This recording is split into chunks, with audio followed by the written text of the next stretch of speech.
après son départ tragique et prématuré de la Terre des Hommes, le souvenir et les actions de Thomas Sankara restent très vivaces dans la mémoire de ses contemporains au Burkina Faso, en Afrique et bien au-delà. L'importance de cette étude réside dans sa fonction interpellatrice. Ne pas jeter aux oubliettes de l'histoire les hauts faits des héros africains. L'ouvrage Thomas Sankara et l'émergence de l'Afrique au XXIe siècle compte 192 pages et se subdivise en 6 chapitres qui partent vraiment du début de sa carrière, de sa naissance d'abord, son enfance, sa jeunesse, sa formation et ensuite sa carrière publique. Et il y a un chapitre naturellement qui parle des conditions de son départ tragique de la Terre et de même que l'impact dans le monde entier qu'a soulevé cette tragédie.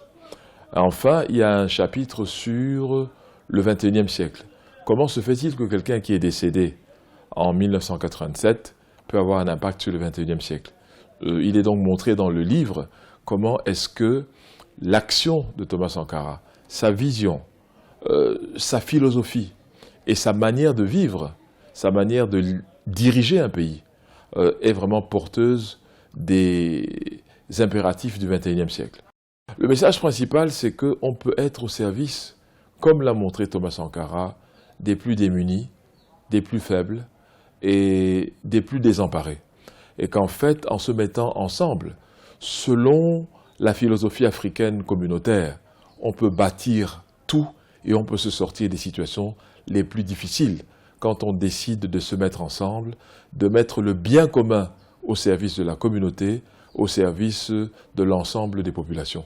Je crois que c'est le grand message, disons, de la gouvernance de Thomas Sankara et qui montre que l'égoïsme, l'individualisme ne devrait plus être de mise en Afrique aujourd'hui. Mais il ne faut pas qu'on pense que l'Afrique est dépourvue de pareils leaders, ce n'est pas vrai.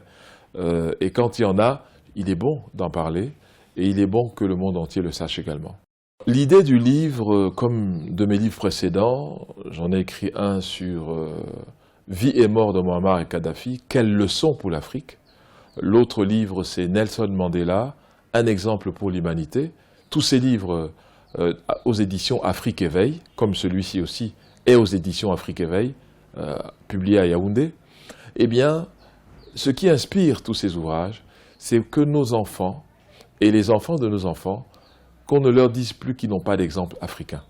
Et que les exemples internationaux sont bien, certes, mais les exemples africains devraient davantage parler aux Africains. Je suis spécialiste de relations internationales et de relations internationales africaines. Donc je vais continuer à écrire dans ce domaine, à parler certainement de l'intégration du continent, de l'unité du continent et les menaces actuelles qui sont au-dessus du continent, telles que l'intégrisme, l'intolérance, la haine, supposément due à la religion. Moi, je ne pense pas du tout que c'est dû à la religion. Je pense que la religion est instrumentalisée, est utilisée, malgré elle, pour des causes qui n'ont rien à voir avec la religion. Donc, il me semble qu'il est important de réfléchir un peu sur ces thématiques de façon analytique.